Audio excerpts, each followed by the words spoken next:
ఈరోజు గెలుపెవరిది? ఒక నవలిక. రచన కోమలాదేవి. నీలాల నింగిలో తెల్లని కొంగలు బారులు తీరెగిరిపోతున్నాయి. అలా క్రమ పద్ధతిలో ఎగరాలని, వి ఆకారంలో ఎగరాలని వాటికెలా తెలుసో, వాటికున్న స్వల్ప జ్ఞానంతో అవి ఎంత చక్కగా తమ విధిని నిర్వహిస్తాయి. వాటికున్న జ్ఞానంలో ఆవంతైనా తనకున్నట్టు లేదు. తనేమైపోయింది? మాలతి ఆరుబయట కూర్చుని దీర్ఘంగా ఆలోచిస్తోంది. తను తప్పు చేస్తోందని తనకు తెలుసు. అంతరాత్మ హెచ్చరింపును అతి ధైర్యంతో ధిక్కరించి ముందుకు సాగిపోయింది. ఆ బాట పూలమయమై సుగంధ సమ్మిళితమైన పిల్ల తెమ్మరలతో నిండి మనసుకెంతో ఆహ్లాదాన్ని కలిగించింది. తన జన్మ సఫలమైందని, తన కోరికలన్నీ నెరవేరి తన జీవితం ధన్యమైందని భావించింది. ఆ మార్గంలో పయనించే కొలది ఉత్తేజితురాలై రెట్టించిన తెగింపుతో మరి వెనుతిరిగి రానని నిరాకరించింది. ఫలితం ఇది. ఇప్పుడు విచారించి ఏం లాభం? ఆ పూల బాటలోని ముళ్ళు చాలా లోతుగా నాటుకుపోయాయి.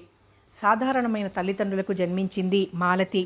తండ్రి బడిపంతులు. 2 మగపిల్లలు తరువాత పుట్టడం వల్ల అతి గారాబం చేశారు. వయసు వచ్చినప్పటి నుంచి పోరు పెడుతూనే ఉంది. పెళ్లి చేయమని తల్లి. మాలతి చదువుకుంటానని మొండికెత్తింది. తండ్రి బడిపంతులు. కొడుకుల్ని BA దాకా చదివించి ఉద్యోగాల్లో పెట్టేశాడు. ముగ్గురు తల్లికి వ్యతిరేకంగా నిలబడి మాలతికి BA వరకు చదువు చెప్పించారు. ఆ తర్వాత టైపింగ్, షార్ట్ హ్యాండ్ నేర్చుకుంది. చురుకైన పిల్ల అని పేరు గడించింది. మాలతి పెద్ద అందగత్తె కాదు, కానీ ఆకర్షణీయమైన విగ్రహం. కన్నులు, ముక్కు అమరికగా ఉండి విశాలమైన పాలభాగం మీద పడే ముంగురులతో ఎంతో అందంగా కనిపించేది. కాలేజీలో ఉన్నంత వరకు నిప్పులాంటిది అన్న పేరు సంపాదించింది. తండ్రి పోవటం, తల్లి పెద్దన దగ్గర చేరటం, చిన్నన్న ఉద్యోగరీత్యా దూర ప్రాంతాలకు వెళ్ళిపోవటం మాలతి పెళ్ళి పెద్ద సమస్యగా నిలిచిపోయింది. తీర్చలేక, ఖర్చులు భరించలేక, కట్నం ఇవ్వలేక అన్న మౌనం దాల్చాడు. అది గ్రహించిన మాలతి ఉద్యోగం చెయ్యాలని సంకల్పించుకుంది. పోస్టల్ డిపార్ట్మెంట్లో ఉద్యోగం దొరకటం తన అదృష్టమే అనుకుంది. ట్రైనింగ్ పూర్తి చేసుకుని వచ్చింది. చిన్న వాటా అద్దెకు తీసుకుని విజయవాడలో పని ప్రారంభించింది. తాను ఉన్న ఇల్లు సుమారుగా ఉంటుంది. అన్నీ వేరువేరుగా ఉన్న బాత్రూమ్ ఒకటే, ప్రాంగణం ఒకటే. మరొక వాటాలో వృద్ధులైన దంపతులున్నారు. ఇంకొక వాటాలో స్వంత వాళ్ళు. బాగానే ఉంది అనుకుంది. మాలతి చేరిన 3 నెలలకు ఆ వృద్ధుల ఇంటికి చుట్టం వచ్చాడు. ఆ సాయంత్రం గుమ్మంలో నిలబడి తానుగా పలకరించాడు. నమస్కారమండి. ఆ ఇంట్లో ఉన్నవారు మా తాత, అమ్మమ్మ. నాకు ఈ ఊళ్ళో ఉద్యోగమైంది. కొత్తగా వచ్చాను. ఏం తోచటం లేదు. ఏమైనా పుస్తకాలుంటే ఇస్తారా? మాలతికి అతన్ని లోపలికి పిలవాలనిపించలేదు. తన దగ్గర ఏముంటాయి?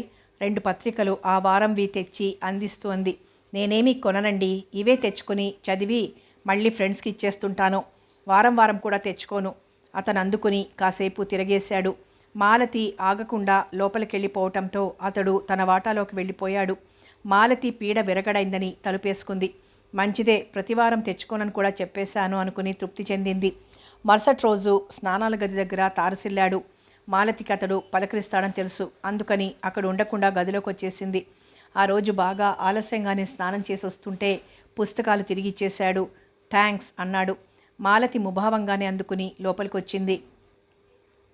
ఆ రాత్రి పడుకొని ఒక పుస్తకం తెరిచింది. అలా చదువుతూ పేజీలు తిప్పుతోంది. ఒక చోట ఒక కాగితం జారి కింద పడింది. అది చదివిన మాలతికి కోపం వచ్చింది. అది ప్రేమలేఖ. అంతా పద్య రూపంలో ఉంది. అక్కడక్కడ కొట్టివేతలు. ఏమిటిది? ఆమెకు కోపం, అసహ్యం 2 వేశాయి. ఏం చెయ్యాలో తోచక ఛీ అనుకుని కాగితాన్ని 4 ముక్కలు చేసి మూలకు విసిరికొట్టి నిద్రకు ఉపక్రమించింది. కానీ వెంటనే నిద్ర పట్టలేదు. ఆ పద్యాలే మాటిమాటికి గుర్తొస్తున్నాయి.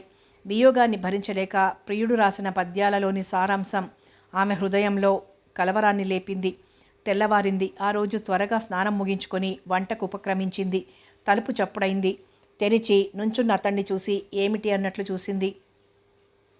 రాత్రి కొన్ని పద్యాలు రాశానండి. కాగితం కనపడలేదు. ఒకవేళ పత్రికలో పెట్టానేమో. ఓ మారు చూస్తారా? మాలతి బ్రుకుటి ముడిచి ఆలోచిస్తున్నట్లు నటించింది. అదన్నమాట. ఇంకా నయం, మూలగా ఆ కాగితాలు లేవు. గబగబా లోపలికెళ్ళి పుస్తకాలు తెచ్చి తిరగేసింది. ఏమీ కాగితాలు కనబడలేదు. ప్రొద్దుట ఆఫీస్కి పట్టుకెళ్ళాను. అక్కడ ఎవరైనా తీశారేమో. ఓ మారు కనుక్కుంటారా? ఆత్రంతో అడిగాడు. గుర్తుంటే అడుగుతాను అంటూ లోపలికొచ్చేసింది. అతడొక చిన్న సైజు కవి అన్నమాట అనుకుంది. పేరేమిటో, ఏం చెప్పాలి? ఏదో అబద్ధమాడాలి అనుకుంది. తాను అనుకున్నట్లు అతడు ఆమె రాగానే అడిగాడు. 4-5 చేతులు మారాయండి, ఎక్కడ జారిపోయిందో తెలియదు అంది. ఇక మాటలు పొడిగిస్తాడేమో అన్న భయంతో లోపలికొచ్చేసింది. అతడు కాసేపు తారట్లాడి వెళ్ళిపోయాడు. మాలతి పుస్తకాలు తెచ్చుకోవటం ఇవ్వటం మానేసింది. కానీ కొత్త చిక్కొచ్చి పడింది. పుస్తకాలు కావాలా అండి అంటూ గుమ్మంలో పెట్టి వెళ్ళిపోతాడతను. అతని పేరు తెలిసింది, రాజేంద్ర కుమార్ అని. 2 రోజులు పోయాక అతడే వచ్చి పట్టుకెళ్ళాడు. 2 వారాలు గడిచిపోయాయి. ఈ తతంగం మాలతికి నచ్చలేదు. మెల్లగా చెప్పదలుచుకున్నది చెప్పేసింది. నాకు పుస్తకాల పిచ్చి అంతగా లేదండి. మా వాళ్ళ దగ్గర నుంచి పత్రికలు తెచ్చుకుంటాను, అవి చాలు. మీరు శ్రమ తీసుకొని ప్రతిసారి నాకు ఇవ్వాలనుకోకండి. నాకు చదవటానికి టైం కూడా ఉండదు. ఆ టెస్టులు ఈ టెస్టులు పాస్ అవ్వాలని చదువుకుంటున్నాను. అయితే రోజంతా ఆఫీస్లో పని, ఇంటికొచ్చాక చదువు. మీకు డైవర్షన్ ఏమీ అవసరం లేదా? మీరు చాలా గట్టివారు అన్నట్లు చూశాడు. వంట చదివే డైవర్షన్ అంది. ఇక మాటలు లేవనుకుని లోపలికి వెళ్ళబోయింది.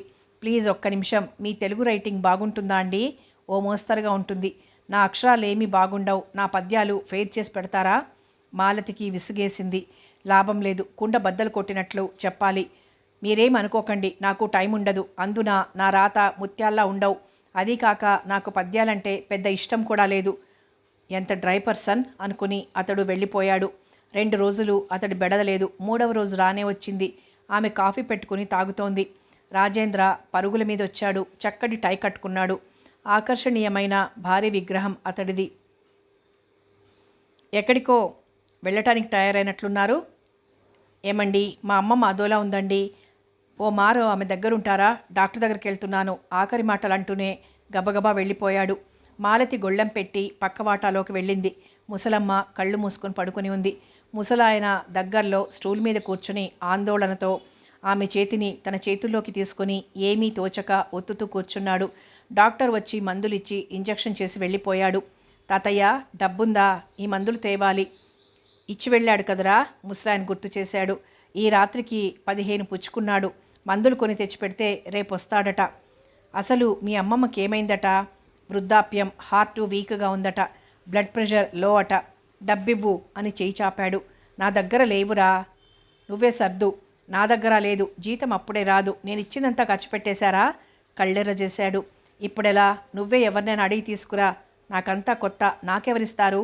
ఇదంతా వింటూ మాలతి కేవలం 3వ వ్యక్తిగా మౌనంగా ఉండలేకపోయింది. తనకై తాను ఇవ్వటానికి భయపడింది. తన దగ్గర మాత్రం ఎంతుంది? 20 రూపాయలున్నాయేమో. ఇంకా ఫస్ట్కి 4 రోజులున్నాయి. ఆమె మౌనంగా ఉంది. ముసలాడు అడగనే అడిగాడు. ఇక లేదని లేకపోయింది.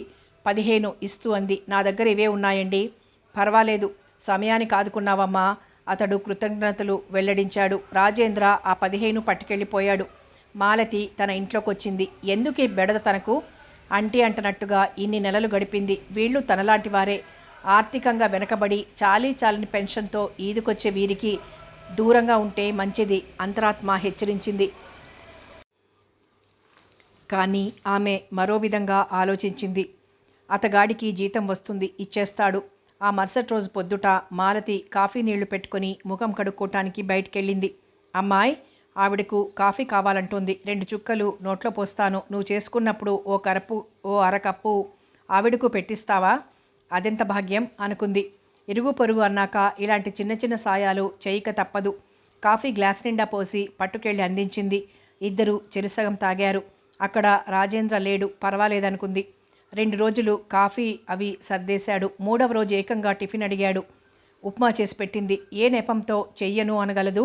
స్వంత వాళ్ళు అంతగా పట్టించుకోరు. నెలసరికి అద్దె వసూలు చేసుకుని వెళ్ళిపోతారు.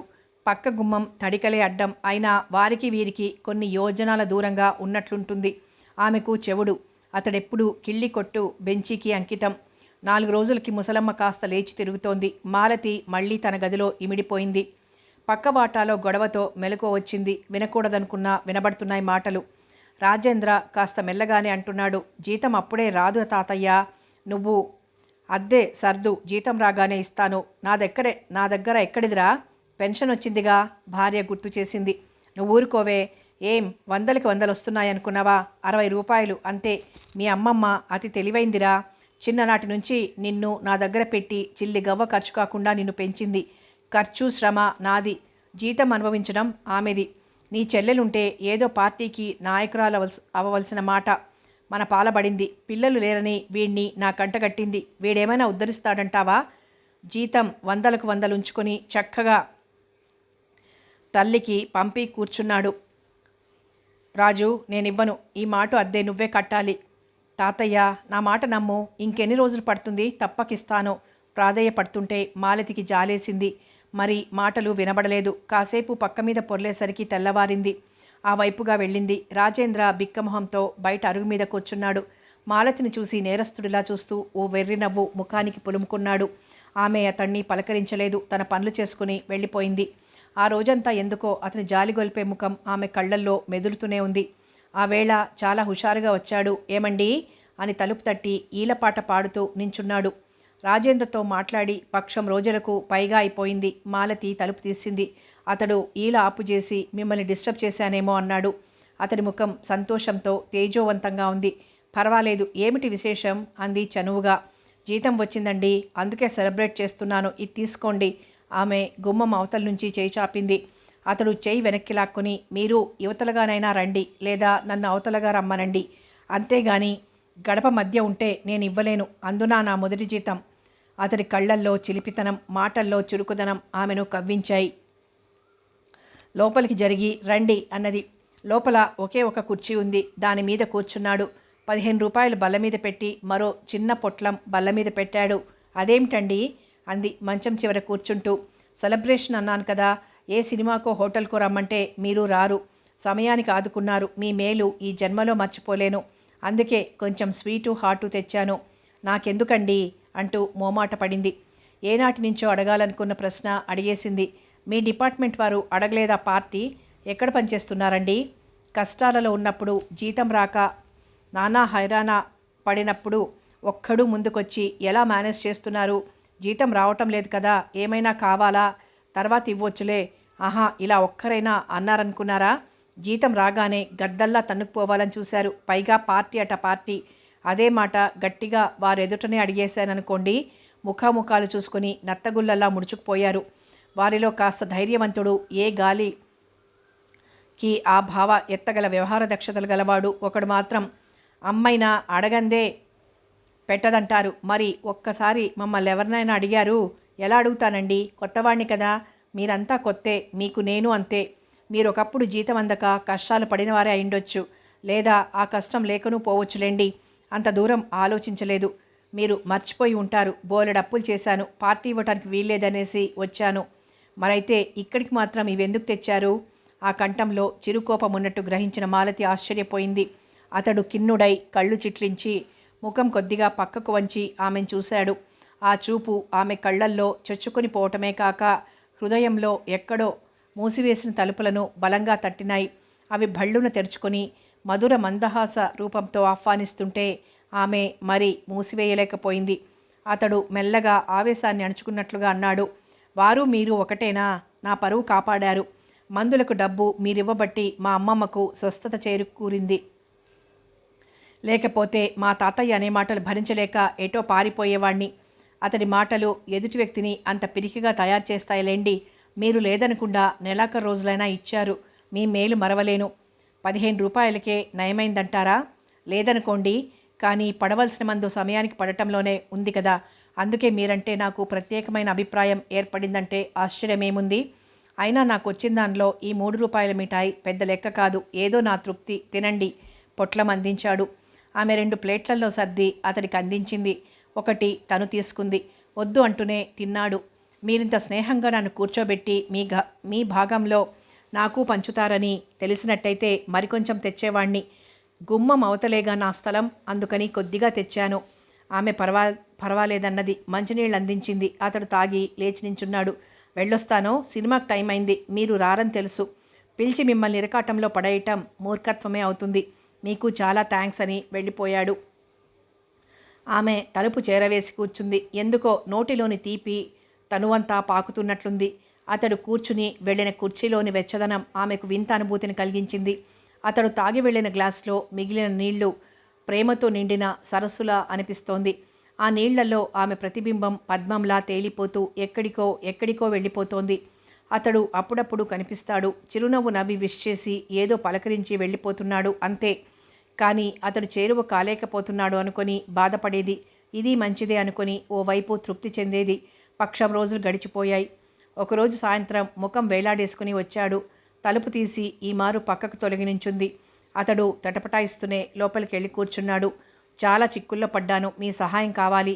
ఏమిటి? మాలతి ఆత్రం దాచలేకపోయింది. 200 చిల్లర ట్రంక్లో పెట్టి వెళ్ళాను. చిన్న చిన్న అప్పులున్నాయంటూ డబ్బు అడగటం ప్రారంభించాడు మా తాత. అందుకని తాళం వేసి పెట్టుకున్నాను. నా ఖర్చులకని 60 ఇచ్చాను. ఇంటద్దె 25 నేనే కట్టాను. నా భోజనం టిఫిన్ బయటనే. రాత్రిళ్ళు లైట్గా ఏదో తిని పండుకుంటాను. ఇవాళ చూస్తే 10 రూపాయలే ఉన్నాయి. అడిగితే నేనే తీసుకున్నాను. ఏం తీసుకోకూడదా అని రెట్టించాడు. పైగా ఇంకా 10 రోజులున్నాయి. మాటలు నాంచాడు. మీకు డబ్బు కావాలా? నా దగ్గర ఎక్కువ లేదు, 30 సర్దగలను అంటూనే లేచి పెట్టి తీసి 3 పదులు అతనికి అందించింది. రాజేంద్ర ఆ నోట్లతోనే ఆమె చేతిని తన 2 చేతుల్లోకి తీసుకున్నాడు. కళ్ళల్లో నీళ్లు తిరుగుతుంటే ఆరాధనతో ఆమెను చూసి అన్నాడు, మీరు దేవతలు. ఆ నోట్లందుకొని మరి ఆగకుండా గబగబా వెళ్ళిపోయాడు. ఆమె అలాగే చూస్తూ ఉండిపోయింది. ఏమిటి వింత వ్యక్తి అంత త్వరగా వెళ్ళిపోయాడెందుకని ఆ చేతిని చూసుకుంది. బలిష్టమైన ఆ చేతుల్లో తన చెయ్యి, ఆ వెచ్చదనంలోని తియ్యదనం తన ఒళ్ళు గగురు పొడిచినంతగా అయింది. ఒకరోజు చనువుగా అడిగింది, మీకు పెళ్లి కాలేదా? అతడు హాయిగా నవ్వాడు. తల వెనక్కి వేసి నవ్వుతుంటే అతడి చిక్కటి నల్లటి వెంట్రుకలు వెనగ్గా వాలాయి. అయిందని ఎలా అనుకుంటున్నారు? మరి మీకొచ్చే డబ్బుతో హాయిగా ఉండక ఈ చిన్న ఇంట్లో ఉండటం దేనికి? పొదుపు చేస్తున్నారేమో. కుటుంబం లేకపోతే ఈ పొదుపంతా దేనికి? నిజమే అంటే చిన్న సైజు ఆఫీసర్కు ఉండవలసిన దర్జాలు నాకు లేవనేగా. 3 పదులు బల్ల మీద పెట్టి చాలా థ్యాంక్స్ అన్నాడు. ఈ మాట మళ్ళీ అడిగింది, మీరెక్కడ పనిచేస్తారో ఇంతవరకు చెప్పారు కారు. సిబిఐలోనా అంది నవ్వుతూ డబ్బు పర్సులో దాచుకుంటూ. అతడి ముఖాన్ని ఆశ్చర్యం కనపడింది. అరే ఎలాగా అనుకున్నారు? ఈసారి ఆశ్చర్యపడటం ఆమె వంతైంది. రహస్యంగా ఉంచుతున్నారని అలా అడిగాను. అదే నిజమైంది. గెలిచాను అన్నట్టు చూసింది. కనుక్కున్నారు కానీ రహస్యంగా పెట్టండి. చాలా పెద్ద పని మీద వచ్చాను, అందుకే ఈ షో. అయితే వాళ్ళు మీ తాత అమ్మమ్మలు కారా? అవుననుకోండి, కానీ వారికి ఏం తెలీదు. ఏదో క్లర్క్ పని అనుకుంటున్నారు. నేను పేదగా ఈ చిన్న ఇంట్లో ఉండటం నా పనికి ముఖ్యం. ఓ అంది సాలోచనగా. ఎవరికీ చెప్పరుగా? రహస్యంగా ఉంచాలి. చెప్పను. అయితే నా విషయాలు చెప్పేస్తాను. మీరు నాకు సన్నిహితులు, ఆత్మీయులైపోయారుగా. ఇక పర్వాలేదు. మాది నెల్లూరు దగ్గర పల్లె. అతి సాధారణమైన కుటుంబం మాది. 2 అక్కలు, 1 అన్న. అందరికీ పెళ్ళైంది. నాకు చెయ్యాలని ఆలోచిస్తున్నారనుకోండి. నేను బాగా చదువుకుని హైదరాబాద్లో ఈ బ్రాంచీలో చేరాను. చదువుకోవటం మాత్రం BA వరకేలేండి. స్పోర్ట్స్లో బాగా ఉండేవాణ్ణి. నా సర్టిఫికెట్లు, డిగ్రీ, రికమెండేషన్ లెటర్సు అన్నీ చూపిస్తాను. ఫోటోలు కూడా. ఒకనాడు పెద్ద ఫైల్ తెచ్చి చూపించాడు. అవి చూస్తుంటే మాలతి హృదయం ఉప్పొంగిపోయింది. స్పోర్ట్స్ డ్రెస్లో ఎంతో ఆకర్షణీయంగా కనబడుతున్నాడు. అప్పటి ముఖంలో కాస్త అమాయకత్వం, లేతదనం కనిపిస్తోంది. చూస్తూ చూస్తూ ఒక్కసారి రాజేంద్ర వైపు తిరిగి పరీక్షగా చూసింది. ఒకేలా ఉన్నానా? ముసలాడ్లా ఉన్నానా? ఆమె చుబుకం పట్టి సూటిగా ఆమె కళ్ళల్లోకి చూస్తూ అడిగాడు. మాలతి మెల్లగా చేయి తప్పించి సిగ్గుపడుతూ తలదించేసుకుంది. రాజేంద్ర రాత్రిళ్ళు చనువుగా వచ్చి కూర్చుని కబులు చెప్పి వెళ్తుంటాడు. 2 రోజులకొకసారైనా ఆమె వంట చేసి పెడుతుంది. మెచ్చుకుంటూ తృప్తిగా తినిలేస్తే మాలతి ఆనందానికి అవధి లేకుండా పోయేది. తాను పట్టిన కేసులను గూర్చి చాకచక్యంతో వినేవారిని ఆకట్టుకుని చెబుతుంటే ఆమె అతన్ని ఆరాధిస్తూ వినేది. సంవత్సరం గడిచిపోయినా రాజేంద్ర తన పరిధి దాటి వెళ్ళలేదు. అతడి ప్రవర్తనలో ఏదో లోపం లేకపోవటంతో మాలతి హృదయంలో అతనికి స్థానం దొరికింది. ఆమె అతన్ని ప్రేమిస్తోంది. తన జీవితమంతా అతనితో గడపాలని, అతని భార్యగా తన జన్మను తరింపచేయాలని ఉవ్విళ్ళూరింది. రాజేంద్ర ఆమె తలపులను, హృదయాన్ని ఆక్రమించాడు. అతనికి అందంగా కనపడాలని తాపత్రయపడేది. మంచి చీరలు కొనుక్కుంది. 2 జతల గాజులు చేయించుకుంది. ముత్యాల నెక్లెస్ కొనుక్కుంది. 1-2 సార్లు సెకండ్ షో సినిమాకి కూడా వెళ్ళింది రాజేంద్రతో. వారం రోజులు రాజేంద్ర కనబడలేదు. ఆ తర్వాత ఒకనాటి రాత్రి వచ్చాడు. స్నానం చేసి మాలతి తలుపు తట్టాడు. అలసిపోయిన అతని ముఖం చూసి ఆమెకు జాలి వేసింది. త్వరగా చపాతీలు, వంకాయ వేపుడు చేసి వడ్డించింది. అతడు తిని సేద తీరి ఆమె చేయి పట్టుకుని ఆమె విడిపించుకునేలాగా చేతిలో చిన్న డబ్బా పెట్టాడు. అది నగ పెట్టే. మాలతి మెల్లగా లేచి తెరిచి చూసింది. ఒక వరుస 4 కెంపులు, మరొక వరుస 4 తెల్లరాళ్ళు పొదిగిన ఉంగరం. మాలతి, నేను చేయకూడని పని చేయటం లేదనుకుంటాను. నిన్ను పెళ్లి చేసుకోవాలనుకుంటున్నాను. నీకు సమ్మతమేనని నాకు తెలుసు. ఇలా రా. మాలతి మెల్లగా దగ్గరకెళ్ళింది. ఆమె చేతిని ఆప్యాయంగా అందుకుని వేలికి ఉంగరం తొడిగాడు. అలాగే అతడి చేతులు పాకుతూ ఆమె నడుం చుట్టూ వెళ్ళాయి. క్షణం మాలతి బిగుసుకుపోయినా మరుక్షణం అతడి బిగి కౌగిలిలో అనిర్వచనీయమైన ఆనందాన్ని అనుభవించింది. మెల్లగా సుకుమారంగా ఆమె ముఖాన్నెత్తి ఆవేశంతో ముద్దు పెట్టుకున్నాడు. మాలతి శరీరంలో విద్యుత్ ప్రవహించినట్లయింది. గట్టిగా కళ్ళు మూసుకునే అతని మెడ చుట్టూ చేతులు వేసింది. కొన్ని క్షణాలు ఆ కౌగిలిలోని మాధుర్యం అనుభవించాక మాలతి మెల్లగా విడిపించుకుని దూరంగా జరిగింది. పని మీద హైదరాబాద్ వెళ్తున్నాను. రాగానే రిజిస్టర్ మ్యారేజీ చేసుకుందాం, సరేనా? ఆమె ఆనందానికి అంతులేదు. సరేనన్నది. వారి పెళ్లికి ఎన్నో అడ్డంకులున్నాయి. అందుకే రిజిస్టర్ మ్యారేజీ మంచిదనుకుంది. 4 రోజులు వెళ్ళిపోయాయి. అనుక్షణం మాలతి తీయటి ఊహలతో అతని కౌగిల్లోని స్వర్గ సౌఖ్యాన్ని తలపోస్తూ కాలం గడుపుతోంది. ఒక్కొక్క రోజు ఒక్కో యుగంగా గడుస్తోంది. 5వ రోజు ఎక్స్ప్రెస్ ఉత్తరం వచ్చింది. ఆత్రంతో తెరిచి చూసింది. హృదయం ఆనందాతిశయంతో గబగబా కొట్టుకుంటోంది. రాజేంద్ర రాసిన లేఖ. మై డియరెస్ట్ మాల, ఆదివారం తెల్లారి దిగుతున్నాను. చాలా పని తొందరలో ఉన్నాను. నీ దగ్గరుంటే ఒక 500 రూపాయలు టీఎంఓ చెయ్యి. చాలా రహస్యంగా ఉంచు. ఈ క్రింద అడ్రస్ రాస్తున్నాను. రాగానే ఇచ్చేస్తాను. లవ్, నీ రాజేంద్ర. ఉత్తరం చదివి నవ్వుకుంది. రాగానే ఇచ్చేస్తాడట. వెంటనే సెలవడిగి 500 డ్రా చేసి టీఎంఓ చేసి వచ్చేసరికి మధ్యాహ్నమైంది. మరి 3 రోజులు అంతే. ఈ విరహవేదన మరి ఉండదు. క్షణమొక యుగంగా గడిపింది. ఆదివారం వచ్చేసింది. రాజేంద్ర వచ్చాడు. ఇంకా తెల్లవారలేదు. 2 గులాబీ పువ్వులు తెచ్చాడు. వాటిని అందిస్తూ దగ్గరకు తీసుకున్నాడు. మాలతి అతని విశాల వక్షస్థలం మీద తల ఆంచి తృప్తితో కళ్ళు మూసుకుంది. రాజేంద్ర ఆమెను పొదివి పట్టుకొని ప్రేమపాఠం వల్లించాడు. తరువాత ఇద్దరూ ఎడమ మంచం మీద కూర్చున్నారు. అమ్మమ్మకు కనిపించాలి, లేకపోతే ఏదో గొడవ పెడుతుంది. ఇదిగో నీ డబ్బు అంటూ 500 రూపాయల నోట్లు అందివ్వబోయాడు. ఆ క్షణం ఎంతో విలువైందిగా ఉంది మాలతికి. ఆ పవిత్ర సమయాన్ని డబ్బు మలినపరుస్తుంది. అప్పుడే తెచ్చారు, నేను అడిగానా అంది బుంగమూతి పెట్టి. ఓకే, నీకు కోపం వచ్చింది. రేపు బ్యాంకుకు వెళ్ళి నేనే కట్టేస్తాను, సరేనా అంటూ నోట్లను నిర్లక్ష్యంగా జేబులో పెట్టుకున్నాడు. డబ్బు డబ్బు డబ్బు, ఇక ఏ మాటలు లేవా? ఉన్నాయి, రేపే మన పెళ్ళి. అవునా అన్నట్లు కళ్ళు విశాలం చేసి ఆశ్చర్యాన్ని ప్రకటించింది. వద్దా చిలిపిగా చూస్తూ అడిగాడు. వద్దు అని పకపకా నవ్వింది. సరేలే, చాలా పనులున్నాయి, వస్తాను అని భుజాన్ని తట్టి లేచి వెళ్ళిపోయాడు. ఆ సాయంత్రం వచ్చి ఓ 2 నిమిషాలు పలకరించి వెళ్ళిపోయాడు. మాలతి పడుకుంది తీయటి కలలు కంటూ. ఇంకొక 12 గంటలు తను రాజేంద్ర సొత్తైపోతుంది.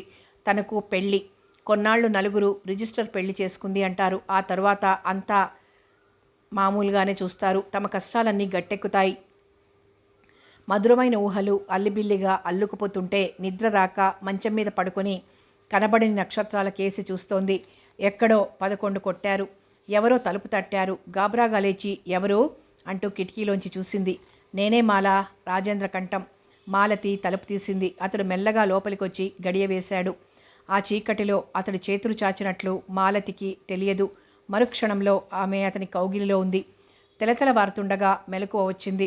రాజేంద్ర లేడు. పక్కలో నలిగిన 2 గులాబీ పువ్వులు గతరాత్రి కథను గుర్తుకు తెచ్చాయి. నలిగిన ఆ పూలను చేతిలోకి తీసుకుని ఆగ్రాణించింది. వాసన లేవు. నవ్వుకుని పారవేసింది. తను తొందరపడిందేమో. తొందర ఏముంది? ఇవాళ లోకం దృష్టిలో తను అతడి భార్య అయిపోతుంది. తను తప్పు చేయలేదు. ఇంకొన్ని గంటలే. తలుపు తోసుకొని వచ్చాడు రాజేంద్ర. అతన్ని చూడగానే ఏదో నూతన అనుబంధం తాలూకు ఆనందం హృదయాన్ని ఆవరించింది. విప్పారిత నేత్రాలను ఓ మారు నులుముకుంటూ లేచి కూర్చుంది. పక్కలో కూర్చున్న రాజేంద్ర భుజం మీద తలాంచింది. రాజేంద్ర ఆమె నడుం చుట్టూ చేయి వేసి పరిహాసం చేస్తున్నాడు. పెళ్లి కూతురు ఇంకా మంగళస్నానం చేసినట్లు లేదు. నేను చూడు. ఆమె నవ్వింది. గబాల్న లేచి గుడ్డలు తీసుకుని బాత్రూంలోకి వెళ్ళబోయింది. ఆగు అంటూ మంచం కింద నుంచి ఒక సూట్ కేసు తీశాడు. దానిలో తడిగుడ్డలున్నాయి. పైన ఒక ప్యాకెట్ ఉంది. అది ఆమె చూసేలా తీసి పైన పెట్టాడు. ఇది నీకు, కానీ ఇప్పుడే చూడకూడదు. మనం కలిసి వెళ్ళేటప్పుడు కట్టుకోవాలి. ఆమె నవ్వి వెళ్ళిపోయింది. అదేమిటో పాదాలు భూమి మీద ఆనినట్టు లేదు. అంత హాయిగా ఉంది మనసు. తలారా స్నానం చేసి తడి వెంట్రుకలను టవల్తో చుట్టి చలువ చేసిన తెల్ల వాయిల్ చీర చుట్టుకొని వచ్చింది. గదిలో రాజేంద్ర లేడు. నవ్వుకుంది. మళ్ళీ వస్తాడు. మంచి మర్యాద తెలిసినవాడు. తను ఫ్రీగా డ్రెస్ చేసుకోగలదు. తలుపులు చేరవేసి లోపలికెళ్ళింది. అక్కడున్న సూట్ కేస్ లేదు. మంచం మీద ఉన్న చీర ప్యాకెట్ లేదు సరికదా, ఆ స్థానంలో బ్రౌన్ కవర్ ఉంది. దాని మీద చిరునామా లేదు. ఏమిటిది? ఏమైనా అర్జెంట్ పని తగిలి వెళ్ళాడేమో అని గబగబా చీర కట్టుకొని బ్రౌన్ కవర్ అందుకొని ఆత్రంగా లోపలి కాగితాలు లాగింది. రాజేంద్ర ఉత్తరం, తారీఖు అదే రోజు, ప్రాతకాలం 5 గంటలు. ఆమెను సంబోధించలేదు. చదువుతూ పోతున్న కొలది ఆమె రక్తాన్నెవరో పిండేస్తున్నట్లుంది. కళ్ళు బయళ్ళు కమ్మి నిస్త్రాణతో తలగడ మీద తలాంచింది. పూర్తిగా చదివే ధైర్యం లేదు. చేతికి నలిగిన పూలు తగిలాయి. అవి తగలగానే దుఃఖం కట్టలు తెంచుకుంది. లేని ఓపిక తెచ్చుకొని తలుపు గడియవేసి మళ్ళీ చదవటం ప్రారంభించింది. నేను మళ్ళీ పోతున్నాను. ఎక్కడికి అని అడక్కు. మరొక కొత్త స్థలానికి. నీలాంటి మరో వ్యక్తిని మోసపుచ్చి దొరికింది తీసుకొని పారిపోవటానికి. తడబడుతున్న కాళ్లతో పరుగున వెళ్ళి డ్రాయర్ లాగింది. తన నగలు ఏమీ లేవు.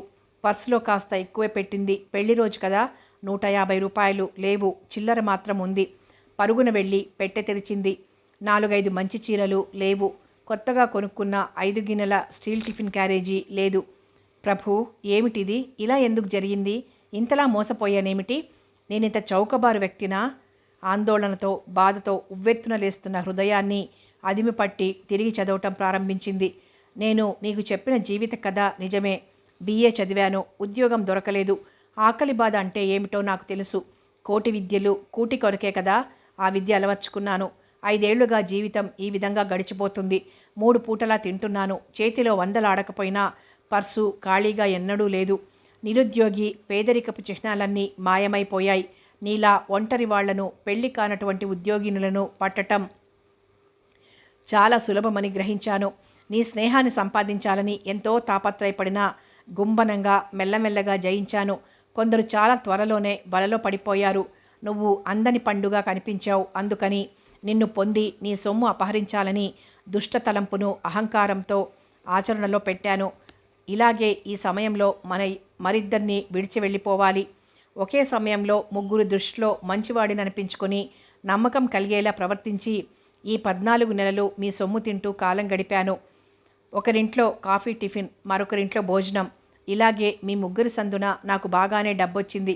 నీలాగే ప్రతివారు తమంతట తామే నా దగ్గరికి వచ్చారు. నేనెవ్వరిని బలాత్కరించలేదంటే మీ అందరి దృష్టిలో నా స్థానం ఎంత ఉన్నతిగా ఉందో గ్రహిస్తే నా నటన మీకెంతో ఆశ్చర్యాన్ని కలిగిస్తుంది. మా తాత గట్టివాడు. నా దగ్గర డబ్బున్నదంటే తన వ్యసనాలకు నా నుంచి డబ్బు లాగచూస్తాడు. అందుకని అతడి ముందర నీ నుంచి అప్పుగా తీసుకున్నాను. మా తాత ఉనికి నాకెంతో అవసరం. మీ 3 నన్ను దొంగగా తలంచకుండా అతడొక బురక, అమ్మమ్మకు చెవుడు, తాతయ్య కిళ్ళీ కొట్టు దగ్గర మకాం. అందుకే ఎన్ని కల్పిత కథలు చెప్పినా అవి బయటికి పొక్కలేదు. నువ్వెళ్ళి ఎవ్వరిని అడగవు. నా మీద అనుమానం ఉంటే కదా. నాకు కవిత్వం రాదు. దానికి లొంగుతావేమోనని చూశాను అంతే. ఎవడిదో కాపీ కొట్టాను. అది నా స్వంత కవిత్వం కాదు. నాకు ఎక్కువగా రాయటం కూడా ఇష్టం లేదు. టైం వేస్ట్ కూడా. కొన్నాళ్ళు ఈ డబ్బుతో హాయిగా జీవించగలను. మీలాంటి వాళ్ళు పోలీస్ రిపోర్ట్ ఇవ్వరనే ధనవంతుల జోలికి పోకుండా మీలాంటి వారి ఆదరణ కోసం పాటుపడుతుంటాను. నువ్వు అదృష్టవంతురాలివి.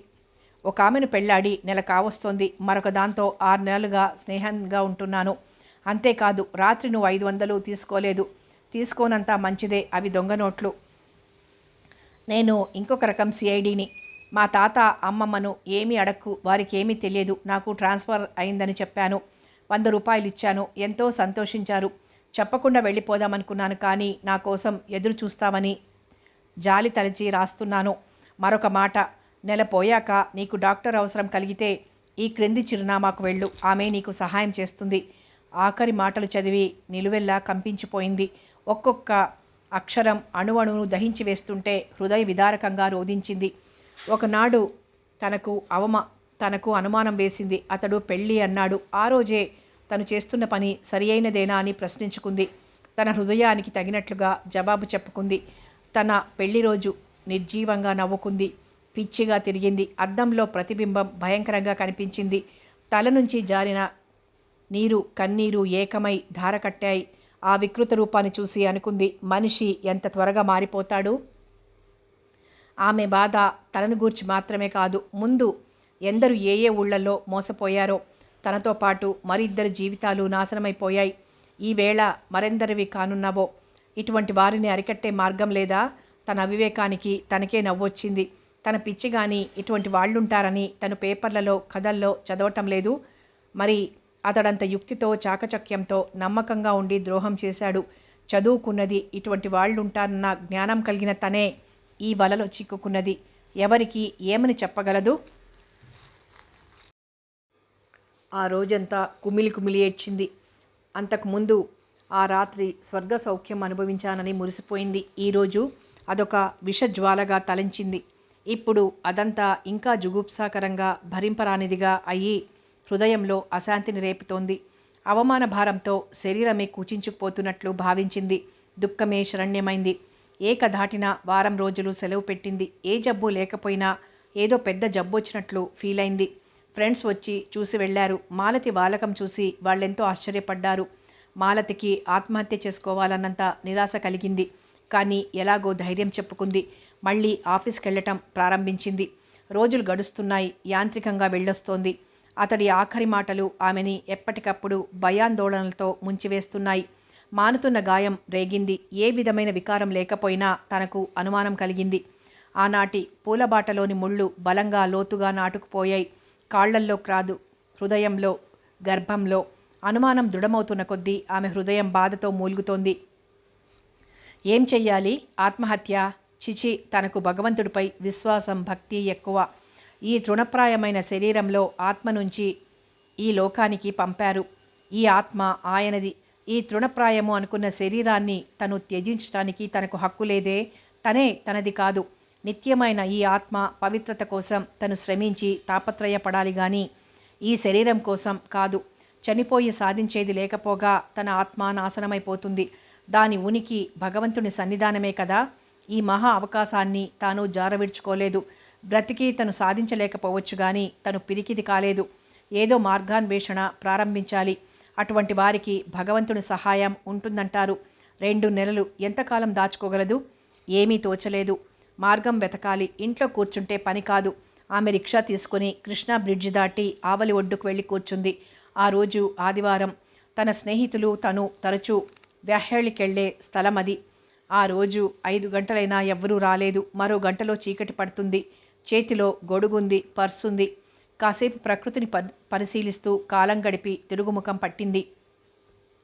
మెల్లగా నడుస్తోంది. బ్రిడ్జి మీదకొచ్చింది. కాలిబాటన చాలామంది వెళ్తూ వస్తున్నారు. మాలతి కాసేపు రైలింగ్ పట్టుకొని నించున్నది. క్రింద నీరు వడిగా ప్రవహిస్తోంది.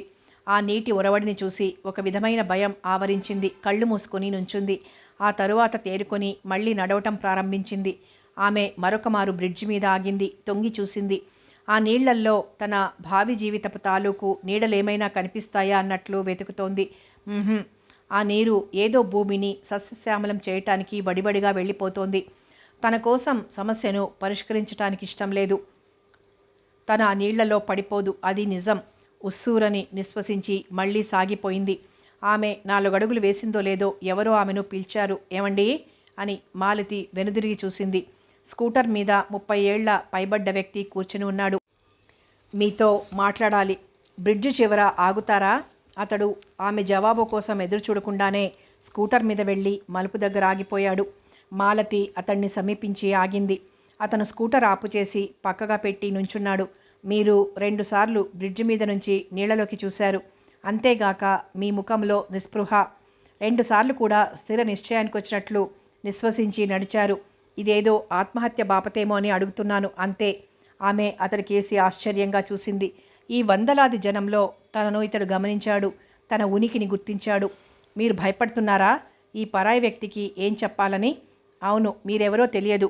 అనుమానపడటం సహజమే కదా. అతడు మందహాసం చేశాడు. నా పేరు ఆనందరావు అంటారు. ఇక్కడే ఇంజనీర్గా పనిచేస్తున్నాను. ఇవాళ ఈ బ్రిడ్జ్ చెకింగ్కి వచ్చాం. సాయంత్రమైందని వెళ్ళిపోతున్నాను. మా ఇల్లు స్టేషన్కి దగ్గర. ఇక చెప్పదలిస్తే చెప్పండి. నా పేరు మాలతి. BA వరకు చదువుకున్నాను. పోస్టల్ డిపార్ట్మెంట్లో క్లర్క్గా పనిచేస్తున్నాను. ఆమె పరిచయం చేసుకుని ఆపుచేసింది. అతడు ఆమె కళ్ళలోకి తీక్షణంగా చూశాడు. నా ప్రశ్నకు జవాబు రాలేదు. బహుశా ఇది అనువైన స్థలం కాదు అంటూ అటు ఇటు చూశాడు. రిక్షా కనబడింది. ఎక్కండి, స్టేషన్కి పద అని రిక్షావాడికి చెప్పి అతడు స్కూటర్ మీద ముందు వెళ్ళిపోయాడు. మాలతి దగా పడిందో మాటు. ఇప్పుడు రిక్షాలో వెళ్ళటానికి సంశయించింది. తను తెగించిందే ఏమీ కాదనుకుని రిక్షా ఎక్కింది. ఆమెకు స్కూటర్ ఎక్కడా కనిపించలేదు. మధ్యలో రిక్షాను తిప్పి తన ఇంటికెళ్లాలన్న ఆలోచన అతి కష్టంతో తిప్పికొట్టింది. స్టేషన్ దారిలో అతను రిక్షాను ఆపుచేసి డబ్బులిచ్చి పంపించేశాడు. చిన్న ఇంటి ముందుకు నడిచి రండి లోపల కూర్చుందాం అని చిన్న గేట్ నుంచి లోపలికి తీసుకెళ్లాడు. 4-5 పూల కుండీలు, ఒక మాలతీ లత, ఒక బోగన్విల్లా లత, మెట్ట తామరలు ఉన్నాయి. అంతా 10 గజాల చతురస్రంలో ఉందా తోట. అప్పటికే 2 లాన్ చైర్స్ వేసి ఉన్నాయి. చిన్న కుర్రాడు చిన్న స్టూల్ వేసి వెళ్ళాడు. మరి కాసేపటికి కాఫీ ట్రే తెచ్చిపెట్టి వెళ్ళిపోయాడు. అతడే ప్రారంభించాడు. మీరు ఇంటికి వెళ్లకుండా వచ్చారంటే మీరు పెద్ద ఆపదలోనైనా చిక్కుకొని ఉండాలి, లేదా పరిష్కారానికి అందని సమస్యతో సతమతమవుతుండాలి. మరొక వ్యక్తి సహాయం మీకు అవసరమైతే నిస్సంకోచంగా చెప్పండి. నేను పరాయివాడినే, కానీ నా జీవితంలో కొన్ని నియమాలు పెట్టుకున్నాను. వాటిని ఉల్లంఘించలేదు. నా జీవిత ధ్యేయం ఒక్కటే, చేతనైనంత వరకు పరులకు సహాయపడటం. అతడు ఒక కప్పు ఆమెకు అందించి మరొకటి తను తీసుకున్నాడు. ఇంట్లో మీరొక్కరే ఉంటారా? మీ భార్య లేదా? అతి మామూలుగా అడిగింది. ఇంట్లో నేను పనికుర్రాడు ఉంటాం. నాకు పెళ్ళైంది. 3 ఏళ్ల క్రితం విడాకులు తీసుకున్నాం. ఆమె ఆశ్చర్యంతో చూసింది. నిజమేనా? ఇతడు మరొక రాజేంద్ర కాడు కదా? అతడు చెప్పింది నమ్మదగునా? ఏ కారణాల వల్ల విడాకులు తీసుకున్నామో అనుమానంగా ఉండొచ్చు కదా. నాకు సంతానం కలిగించే శక్తి లేదు. అంటే నా రక్తం RH, రక్తంలో ఒక రకమైన జబ్బు. పిల్లలకొస్తే వారు బ్రతకరు. RH positive. ముందరే ఆపరేషన్ చేయించుకున్నాను. తల్లిదండ్రులు ఆమెకు బలవంతంగా పెళ్లి చేశారేమో.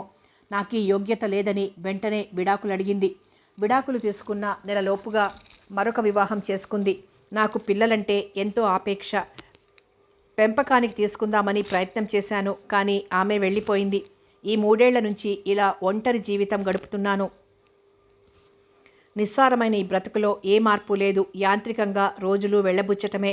పునర్వివాహం చేసుకుందామని ఆలోచించాను, కానీ నా బలహీనతను అంగీకరించే విశాల హృదయం ఉన్న అమ్మాయి దొరకలేదు. టైం కలిసి రాలేదని సర్ది చెప్పుకున్నాను. నాకు 38 సంవత్సరాలు. మా స్వగ్రామం వేటపాలెం. తల్లి ఉంది, తండ్రి లేరు, మరొక తమ్ముడున్నాడు. మరి ఇక మీరు మీ మనసు విప్పి మాట్లాడొచ్చేమో. కాఫీ కప్పు మెల్లగా స్టూల్ మీద పెట్టింది. నేను మోసపోయాను. ఇంత అంతా అని చెప్పలేను. ఈ ఊబిలోంచి బయటపడి ఎలా గౌరవంగా బ్రతకాలో నాకు తెలియటం లేదు. మరి 2 నెలల్లో నా గౌరవాన్ని నేను నిలబెట్టుకోలేకపోతే నన్ను అతి నీచంగా చూస్తుంది ఈ సంఘం. తలెత్తుకుని తిరగలేను. ఆత్మహత్య చేసుకునేటంత పిరికిదాన్ని కాను. మార్గాన్వేషణకై ఇటుగా స్నేహితుల ఇండ్లకు వెళ్ళాను. విడమర్చి చెప్పలేరా? అతడు సిగరెట్ వెలిగించాడు. ఆమె అతడి వైపు చూసింది. అతడి ముఖంలో మానవత ప్రతిబింబిస్తోంది. జీవితంలో హుటాహుటిన పోరాడిన చిహ్నాలలో నుదుటి మీద చారలు, మనిషి హృదయాంతరాలలో చూడగల శక్తి ఉన్నదా అనిపించే విశాల నేత్రాలు. నిండైన విగ్రహంలో కూర్చున్న అతడిపై ఆమెకు భక్తి శ్రద్ధలు ఏర్పడ్డాయి. పర్సు తెరిచి కాగితం తీసి దానిమీద తన ఇంటి అడ్రస్ రాసింది. మరొక ప్యాకెట్ తెరిచి రాజేంద్ర రాసిన ఉత్తరం తీసింది. ఇదొక లేఖ. నేను వెళ్ళిన తర్వాత చదవండి. దానిలో ఉన్న మీ ప్రశ్నకు జవాబుంది. ఇది నా అడ్రస్. చదివిన తర్వాత దాన్ని పంపండి. లేదా మీకు అభ్యంతరం లేకపోతే మీరు రావచ్చు. రిక్షా పిలిపిస్తే వెళ్ళిపోతాను. మీకు నా కృతజ్ఞతలు. అతడు ఆమె అందించిన వాటిని అందుకున్నాడు. వీధిలోకి వచ్చి ఆమెను రిక్షా ఎక్కించొచ్చాడు. అతడు తారట్లాడలేదు. వెంటనే కూర్చుని ఉత్తరం ఆమూలాగ్రం చదివాడు. ఇల్లు చేరిన మాలతి నిర్లిప్తంగా ఉండిపోయింది. తను అలా ఇచ్చి వచ్చింది. అతడు మరొక పట్టుదల తన చుట్టూ వేయటం లేదు కదా. అసలు తనకేం కావాలి? తనకు వివాహం కావాలి. ఈ పెళ్ళి బురకా చాటున తన వ్యక్తిత్వాన్ని దాచుకోవాలి. తన గర్భఫలానికి పేరు ఊరు ఇవ్వాలి. తను గుట్టుగా ఉద్యోగం చేసుకుంటుంది. తనకు కావాల్సిందల్లా ఒకటే, తను వివాహం చేసుకుంటే చాలు. తనని పోషించనవసరం లేదు. తనకు వైవాహిక సుఖం ఇవ్వనవసరం లేదు. ఆ వ్యక్తి తర్వాత ఎవరితో ఎలా ఉన్నా తను అడగదు. తనకొక్కటే కావాలి, పెళ్ళైన చిహ్నం, అంతే. మరుసటి రోజు మాలతి అలసిపోయి ఇంటికొచ్చింది. కాఫీ తాగి విశ్రాంతిగా పడుకున్నది. మాగన్నుగా నిద్ర పట్టింది. రిక్షావాడు అమ్మగారు అని పిలవగా మెలకువ వచ్చి తలుపు తీసుకుని బయటకొచ్చింది. అతడు వస్తాడన్న విశ్వాసం ఆమెకు లేదు. ఎందుకొస్తాడు? అతనికి కావాల్సింది కళంకం లేని కన్నెపిల్ల. తనలాంటి కాలు జారిన చౌకబారు మనిషి కాదు. ఆనందరావును చూసి ఆశ్చర్య ఆనందాలను దాచుకునే నెపంతో ముఖాన్ని కొంగుతో తుడుచుకుంటూ రండి అని లోపలికి దారి తీసింది. ఆమె తన రాకకు ఆనందిస్తోందని ఆనందరావుకు తెలిసి సంతోషించాడు. అతడే పలకరించాడు. ఉత్తరం చదివి చాలా విచారించాను.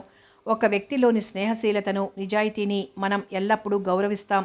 అది స్త్రీ అయినప్పుడు ఆరాధనాభావంతో ఉంటుంది. ఆమె అవివాహిత అయినప్పుడు ఆ ఆరాధనాభావం ప్రేమగా మారి అతన్ని భర్తగా పొందాలనుకుంటుంది. ఇది సహజమైనది. ఆమె వివాహిత అయితే అతన్ని గౌరవిస్తుంది. అతడి సన్నిధిలో హృదయ వికాసం పొంది ఆనందిస్తుంది. సోదరతుల్యునిగా భావిస్తుంది. కనుక మీరు సులభంగా మోసపోలేదని గుర్తుంచుకోండి. ఏ క్రమంలో అతడు మీకు చేరువయ్యాడో తెలియదు, కానీ అతడి ఉత్తరం ద్వారా తెలిసిన దాన్ని బట్టి చాలా చతురతతో మీ మనసులో చోటు చేసుకున్నాడు.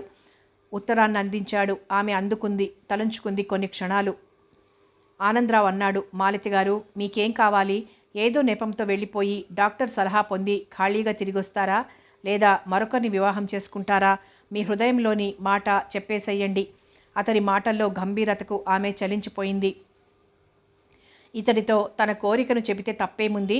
నవ్వి వెళ్ళిపోతే వెళ్ళిపోని, అందువల్ల తనకేం అవమానం కలగదు. అవమానం అన్న పదానికి అర్థం తనకు లేదు. అంతా పోయింది. గౌరవం, పవిత్రత అన్నీ ఆరాత్రే నలిగిపోయి వాడిపోయాయి. అతడి వంక నిశ్చలంగా చూసి కళ్ళు వాల్చేసి మెల్లగా అంది, ఎవరైనా నాకు పెళ్ళైందని ముద్ర వేసి వెళ్ళిపోతే చాలు. అతడు నాతో ఉండక్కర్లేదు. ఆ వివాహం లోకం దృష్టిలో మాత్రం వివాహమైతే చాలు. నా ఈ స్థితిలో నేనొకరిని మోసగించలేను. వారు నాకు కట్టుబడి ఉండనవసరం లేదు. అవివాహితగా తల్లిని కాలేను. అతడి నుంచి వెంటనే జవాబు రాలేదు. నేలకేసి చూస్తున్నాడు. 10 నిమిషాలు మౌనం. ఆమె తిరిగి ప్రారంభించింది. మీ శక్తికి మించిన పని ఇది. మీరు నిశ్చింతగా వెళ్ళండి. నేనేమీ అనుకోను. ఉత్తరం చదివినట్లు మర్చిపోండి. గరళాన్ని మింగుతున్నట్లంది. అతడు మౌనంగా పర్స్ తీసి తెరిచి ఆమెకిచ్చాడు. ఐడెంటిటీ కార్డు ఉండవలసిన స్థానంలో 4 పంక్తుల చిన్న పద్యం ఆంగ్లంలో రాసుంది. నీట మునిగిపోతున్నవాడి ఆర్తనాదం విని ఏ నావికుడైనా ఊరుకుంటాడా? వ్యాధిగ్రస్తులు చనిపోతారని తెలిసి ఏ వైద్యుడైనా నిశ్చింతగా ఉంటాడా? బిడ్డలు నాశనమైపోతుంటే చేయూతనిచ్చి నిలపకుండా ఏ తల్లి చూస్తూ ఊరుకుంటుంది? లక్షలకు లక్షలు బాధలు పడుతుంటే నువ్వు చూస్తూ విశ్రాంతిగా కూర్చుంటావా? ఆమె అతడికి తిరిగి ఇచ్చేస్తూ ఆశగా చూసింది. ఇందుకేనా మీరు స్వయంగా వచ్చారు? అవును, ఒకటి ఆలోచిస్తున్నాను. మీరు కోరినట్లు ఎవరైనా మిమ్మల్ని వివాహం చేసుకుంటారనుకోండి, కానీ వారు మీరు ఇచ్చే తేలికైన అర్థం వివాహానికి ఇవ్వకపోతే ఆ వ్యక్తి మిమ్మల్ని భార్యగా స్వీకరించి అర్ధాంగిగా గౌరవించి సంసారం చేయదలిస్తే ఏమంటారు? మాలతి గాబరాతో చేతులు గట్టిగా నులుముతూ బాధతో మూల్గి అంది. మరి ఆ బిడ్డను అనాథగా వదల్లేను. డాక్టర్ దగ్గరికి వెళ్ళలేను. ఆనందరావు జాలిగొల్పే చూపుల్ని ఆమెపై కేంద్రీకరించి చూస్తున్నాడు. నిజంగానే స్త్రీ, అరే భగవంతుని సృష్టిని చూస్తున్నాడు. తల్లిగా ఆ స్త్రీ పరాకాష్ఠనందుకున్నది. తన సుఖం తృణప్రాయం, తన బిడ్డ ఆమె సర్వస్వం. తల్లి త్యాగశీలతను, ఆమెలోని ఈ ఉదాత్త గుణాలను ఎవ్వరూ చులకన చేసి చూడగలరు. అతడు లాలనగా అన్నాడు, ఆ బిడ్డ ఏ శరణాలయంలోనో పెరగనవసరం లేదు, మన దగ్గరే ఉంటుంది. మన దగ్గర? ఆమె కళ్ళు చక్రాల్లా అయినాయి. పాలిపోయిన పెదవులు కంపించసాగాయి. అంతే, ఒక్కసారి దుఃఖం కట్టలు తెంచుకుంది. ఆమె దగ్గరగా కుర్చీలాక్కొని కూర్చున్నాడు. అతడి సమీపంలో ఆమె దుఃఖం వెల్లువలై ప్రవహిస్తోంది. అతడు గంభీరంగా కూర్చుని ఆమెకు వ్యవధిస్తున్నాడు. అతడి నుంచి ప్రసరిస్తున్న అజ్ఞాత శక్తి కిరణాలు ఆమెను తాకి ప్రశాంతపరుస్తున్నాయి. కొంతసేపటికి ఆమె తేరుకొని అశ్రుభరిత నేత్రాలను అతని వైపు మళ్లించింది. మీరు ఎక్కడో ఉన్నత శిఖరాల మీద నిర్మలము పవిత్రము అయిన మందిరం నిర్మించుకుని జీవితాన్ని గడుపుతున్నారు. నాలాంటి దానికోసం మీరు మహాస్థానాన్ని వదిలి ఈ మలినమైన పాప పంకిలంలోకి దిగిరావటం అవివేకం కాదా? నన్నొక గొప్ప వ్యక్తిగా ఎందుకు అనుకుంటున్నావు? నేను నీలాంటి మామూలు మనిషిని, అందుకే వస్తున్నాను. ఎక్కడో ఉన్నత స్థాయి నుంచి దిగిరావటం లేదు, మామూలుగానే వస్తున్నాను. మరి నీకిష్టమేనా? చెంపలకు చేతులాంచి దీర్ఘాలోచనలో మునిగిపోయింది. తను మళ్ళీ పొరపాటు చేయటం లేదు కదా? తను రెండవసారి మోసపోని పర్వాలేదు. న్యాయాన్యాయాలను తూచే సమయం కాదిది. మహా జరిగితే ఏం జరుగుతుంది? తనను పరిత్యజిస్తాడు, అంతే కదా? ఆమె నిశ్చయించుకుంది. దృఢంగా అంది, నాకిష్టమే, కానీ ఒక షరతు. ఆమె ముఖంలోకి చూడలేక తల వంచుకుంది. నువ్వు షరతు పెడుతున్నావా అని ఆలోచిస్తున్నారా? అదేమంత గొప్పది కాదు. ఉద్యోగం మానమన్న ఆంక్ష విధించకండి, ప్రాధేయపడుతున్న దానిలా అడిగింది. 2 రోజులు పోయాక వారిద్దరికీ వివాహమైంది. ఆనందరావు ప్రాణ స్నేహితుడు తన లాయర్ అయిన గోపీనాథ్ సమక్షంలో పెళ్లి చేసుకున్నారు. హఠాత్తుగా పెళ్ళయిందని చెప్పేసరికి ఆఫీస్లో అంతా పార్టీ అని గోల చేశారు. ఎలాగో తప్పించుకున్నది. భర్త పేరు, ఊరు, ఉద్యోగం ఇత్యాది వివరాలు కనుక్కొని అదృష్టవంతురాలివి అన్నారు స్నేహితులు. 2 రోజులు తీరిగ్గా ఇల్లు మార్చి ఆనందరావు గృహానికి వెళ్ళింది. ఆమెను సాదరంగా ఆహ్వానించి తన గదిలోకి తీసుకువెళ్తుంటే మాలతి భయంతో బిగుసుకుపోయింది. కానీ గది చూడగానే హాయిగా అనిపించింది. సింగిల్ మంచం, ఒకటే ఒక చైర్, డ్రెస్సింగ్ టేబుల్ మాత్రం ఉన్నాయి. ఆమె కృతజ్ఞతతో భర్త వైపు చూసి లోపలికెళ్ళి కొద్దిగా సామాను సర్ది బయటకొచ్చింది. ఆ రాత్రి మాలతికి చదరంగమాటను నేర్పించాడు. ఇద్దరూ కలిసి న్యూస్ విన్నారు. ఆ తర్వాత ఓ అరగంట పిచ్చాపాటి మాట్లాడుకున్నారు. రోజూ ఇలాగే కాల వ్యయం చేసి ఎవరి గదుల్లోకి వారు వెళ్ళిపోయేవారు. మాలతి వంట చేసేది. ఇద్దరు కూర్చొని తినేవారు. రాత్రిళ్ళు డ్రాయింగ్ రూమ్ సోఫాలో కూర్చొని 9-10 గంటల వరకు పుస్తకాలు తిరిగేసేవారు. వేడివేడి బోర్నవిట అందించి వెళ్ళిపోయేది. ఆమెను ఆకర్షించాలని, తన కోరిక వెల్లడి చెయ్యాలని అతడు తాపత్రయపడలేదు. కాలమే ఆమెను మార్చగలదు. మొదటి రోజు గడియ వేసుకుంటే నవ్వుకున్నాడు. 4 రోజులు పోయాక తలుపులు జారవేసింది. అంతే.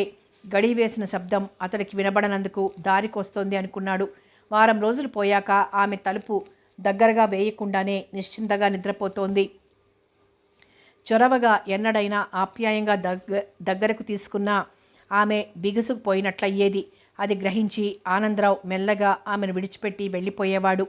ఆమె వారించకపోయినా హృదయాంతరంలో ఆమె భయపడుతోందని గ్రహించి జాలి తలిచి దూరంగా ఉండేవాడు. 2 నెలలు గడిచిపోయాయి. మాలతి ఒక నిశ్చయానికి వచ్చింది.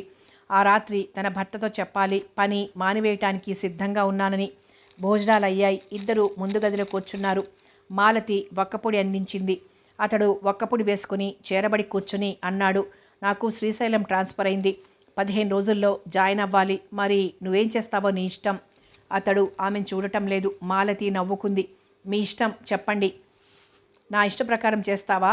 ఆజ్ఞ అనుకుని గుడ్డిగా నా వెంబడి రావు కదా, వ్యంగ్యంగా అన్నాడు. ఆమె వచ్చి పక్కలో కూర్చుంది. ఈ 2 నెలలుగా ఆలోచించాను. రిజైన్ చేయాలనుకుంటున్నాను. మీరేమంటారు? నిజమేనా అన్నట్లు ఆమె కళ్ళల్లోకి తరచి తరచి చూస్తున్నాడు. మాలతి అవునన్నట్లు చూసింది. అతడి చేతినందుకుని గోముగా అంది, రిజైన్ చేస్తాను. మనం హాయిగా కలిసి వెళ్ళిపోదాం, సరేనా? ఆమె భుజం మీద చేయి వేశాడు. ఈ మాటు ఆమె బిగుసుకుపోలేదు. మెల్లగా దగ్గరకు జరిగింది. దగ్గరకు తీసుకున్నాడు. ఆమె మనఃపూర్వకంగా అతనికి చేరువైంది. ఆమె మరి తన గదిలోకి వెళ్ళలేదు. ఆనందరావు ఒకనాడు పేపర్ చూపించాడు. అది ఒక ప్రకటన. అవివాహితులైన స్త్రీలు, ఉద్యోగినులు, ఒంటరి స్త్రీలు జాగ్రత్త అన్న ప్రకటన. కింద రాజేంద్ర లాంటి చీడపురుగు సంఘాన్ని తొలిచివేస్తున్నాడని, అతడి వల్ల మోసపోకూడదని ఉన్నది. అతడి పద్ధతి, ఎన్ని మార్గాలను అనుసరించేది, కొన్ని ఉదాహరణలు కూడా ఇచ్చారు. వారం రోజులుగా వరుసగా పత్రికలలో పడింది. ఆనందరావే వేయించాడని మాలతికి తెలియదు. ఆనందరావుకు కూతురు పుట్టిందని కొలీగ్స్ అంతా వచ్చి అభినందించి వెళ్లారు. ప్రథమంగా మాలతిని పొత్తిళ్లలో పాపని చూడగానే అతడి మనసు ఆనందంతో పరిపూర్తి చెందింది. తన ఇంట్లో ఒక పాప బుగ్గ మీద చూపుడు వేలితో అనురాగంతో రాశాడు. గులాబీ రేకుల మృదుత్వానికి పరవశించిపోయాడు. చిక్కని నల్లని జుత్తును చేతితో రాశాడు. గబుక్కున భార్యను చూసి, పాప ఆరోగ్యంగా ఉంది కదా, కళ్ళు తెరిచిందా? మాలతి అనిర్వచనీయమైన ఆనందంతో ఉక్కిరి బిక్కిరైంది. తన స్వంత పాపల అనుభూతి. వారిదెంత విశాల హృదయం! అనుకుంటున్నదల్లా భర్త ప్రశ్నకు చిరుకోపం నటిస్తూ అంది, అంతేలేండి, నా ఆరోగ్యం ఎటుపోయినా పర్వాలేదు, పాప ఆరోగ్యం కోసం ఆరాటం అని నవ్వేసింది.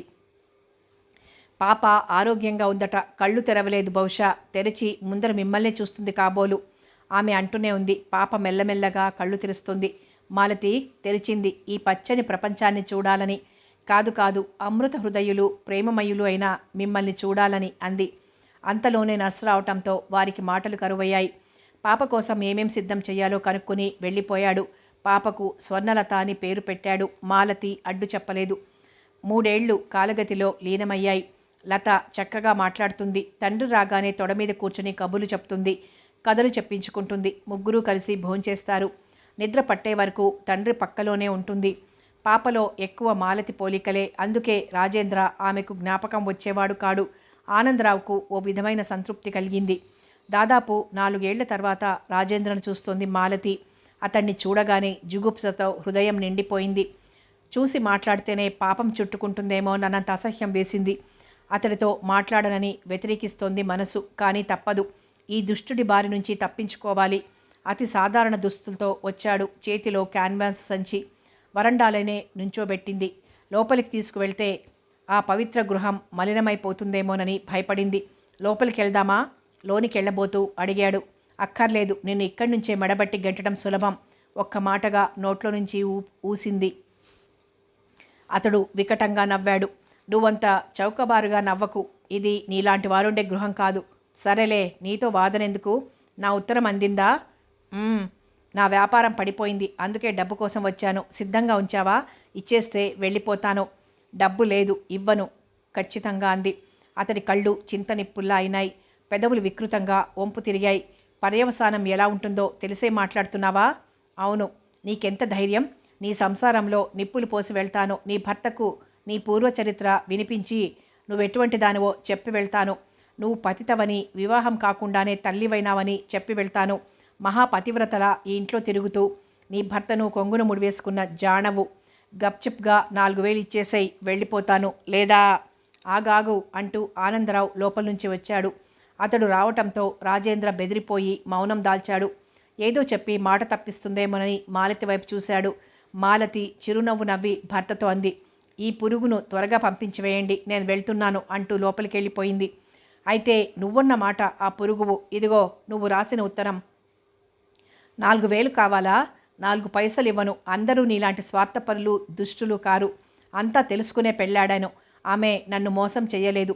నీ ఉత్తరం అందగానే చింపకుండా నాకిచ్చింది. నువ్వు ఏ నెపంతో బ్లాక్మెయిల్ చేస్తావు? మర్యాదగా వెళ్ళిపో, లేకపోతే పోలీసుల్ని పిలిపిస్తాను. తిరిగి వెళ్ళడానికి డబ్బుందా? రాజేంద్ర కొరకొరా చూశాడు. గంపెడాసతో వచ్చాను. కనీసం 2,000 దొరికేలా చూడాలనుకుని వచ్చాడు. విధి వక్రించింది. తను బికారిగానే వెళ్ళిపోవాలి. ఇంత అవమానం ఏనాడు పొందలేదు. ఎందుకలా కొరకొరా చూస్తావు? 4,000 అడుక్కు తింటే గొప్పగా ఉంటుంది. 5-10 అడుక్కు తింటే నీచంగా ఉంటుందనేనా? నీ ఇష్టం. ఈ 10 రూపాయలు ఇక్కడ పెట్టి వెళ్తున్నాను. ఇష్టం ఉంటే తీసుకో, కష్టమైతే మానుకో. మరి ఆలసించకుండా ఆనందరావు లోపలికొచ్చి రాజేంద్ర ముఖం మీద దబ్బును తలుపేసి హాయిగా నవ్వాడు.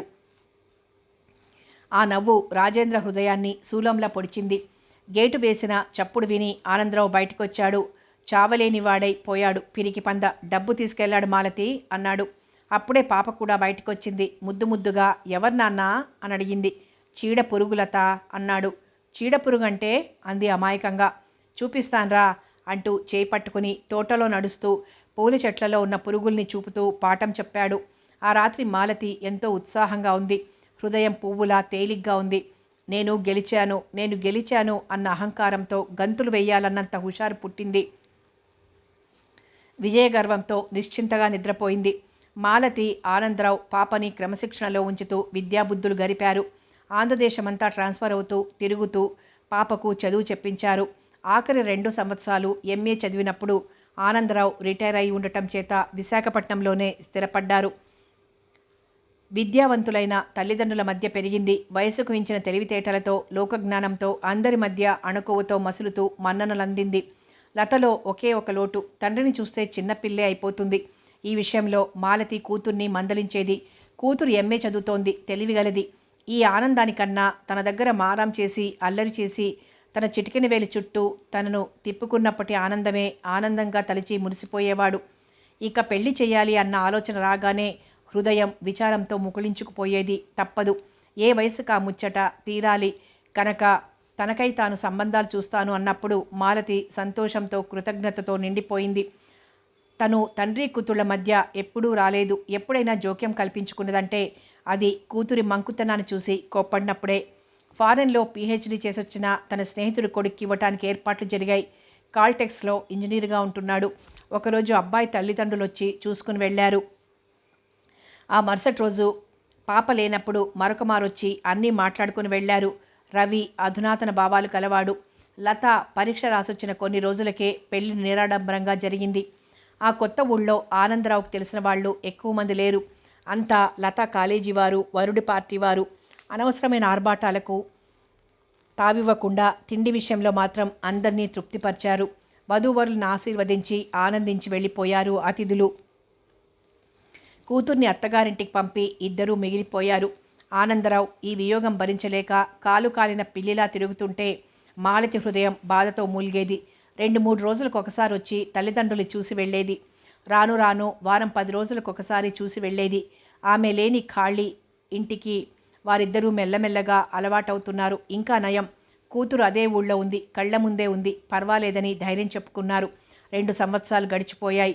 పాల కంటే పాల మీద మీగడ, అసలు కంటే వడ్డీ మీద ఎక్కువ ఇష్టం అన్నట్లు వారిద్దరికీ, ముఖ్యంగా ఆనందరావుకి మనమరాలిపైన అత్యంత ఆపేక్ష. ప్రాణమంతా పాప మీదే పెట్టుకుని జీవిస్తున్నాడు. 60 సంవత్సరాల వయసు ఆనందరావు. హెర్నియా ఆపరేషన్ అయి వచ్చిన నాటి నుంచి ఆరోగ్యం సరిగ్గా లేదు. ఆపరేషన్ సక్సెస్ఫుల్ అయినా అతడి ఆరోగ్యం రాను రాను సన్నగిలుతోంది. 4 రోజులుగా కాస్త లేచి తిరగలుగుతున్నాడు. ఆ వేళ అంతసేపు వరండాలో కూర్చొని సాయంత్రం కాగానే పడుకున్నాడు. పాప తప్పటడుగులు వేస్తూ తాత తాత అంటుంటే కళ్ళు తెరిచి చూశాడు. మాలతి పాపను పక్కలో కూర్చోబెట్టి తన కుర్చీ దగ్గరకు లాక్కొని కూర్చుంది. పాపతో కాసేపు మాట్లాడి భార్య వైపు చూశాడు. ఆమె ముఖం గంభీరంగా ఉంది. అతగాడొచ్చాడు అంది ముక్తసరిగా. ఓ, ఎవరు చెప్పారు? లత ఫోన్ చేసింది, తీసుకురమ్మన్నాను. రవి ఇంకా ఆఫీస్ నుంచి రాలేదు. ఇంకొక గంటకు కానీ రాడట. రవి లేని సమయంలో చూసి వచ్చాడు. మంచిదే, పర్వాలేదు అన్నాడు. వారు మరి ఆ విషయం మాట్లాడలేదు. పాపతో మాట్లాడటానికే సరిపోయింది. 15 నిమిషాలకి కారాగిన చప్పుడు విని మాలతి లేచింది. వెళ్ళొద్దు అన్నాడు ఆనందరావు. లత దూసుకొనొచ్చింది. నాన్న ఎలా ఉంది అని దగ్గరగా వచ్చి 2 చేతులతో తండ్రి చెంపలు నుదురు రాసింది. గబుక్కున తల్లివైపు తిరిగి అమ్మా అటురా అంది. వద్దులే, ఇక్కడే చెప్పు. అతడేమన్నాడేమిటి? నాన్నగారికి తెలుసు. ఏమన్నాడు? ఆ స్కౌండ్రల్ క్షమించమన్నట్టు తండ్రిని చూసి మరీ అంది. అతడు నా తండ్రి అట, నిజమేనా? అసహ్యం గూడు కట్టింది. మాలతి హాయిగా నవ్వింది. నవ్వుతూ నవ్వుతూ ఉండగానే కళ్ళల్లో నీళ్లు తిరిగాయి. చెక్కిళ్ల మీదుగా కారిపోతున్న కన్నీటిని తుడుచుకోవటానికి ప్రయత్నించలేదు.